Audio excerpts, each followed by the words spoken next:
Gangapur police Thane आणि खंडणी विरोधी पथकानं अवघ्या 48 तासांत 30 लाखांच्या फसवणुकीचा छडा लावत 2 आरोपींना अटक केली आहे। 27,27,000 रुपयांचा कापडमाल हस्तगत केला आहे। गंगापूर रोडवरील बाराती एथनिक अँड डिझायनर स्टुडिओ या दुकानातील मालाचा अपहार झाल्याची तक्रार फिर्यादी महेश उदावंत यांनी दिलेली होती।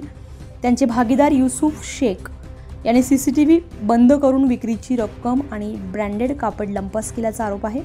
गुन्हा दाखल होताच पोलीस निरीक्षक जगवेंद्र सिंग राजपूत यांच्या मार्गदर्शनाखाली पथक तयार करण्यात आले। आरोपी युसुफ आणि आरिफ शेख यांना देवळाली कॅम्प परिसरातून अटक करण्यात आली आहे। चौकशीमध्ये त्यांनी हा माल इगतपुरी परिसरात लपवून ठेवल्याचं उघड झालंय। पोलीस आयुक्त संदीप कर्णिक, उपायुक्त मोनिका राऊत यांच्यासह वरिष्ठ अधिकाऱ्यांच्या मार्गदर्शनाखाली ही कारवाई पार पडली आहे। तर पुढील तपास पोलीस उपनिरीक्षक भटू पाटील करतायत।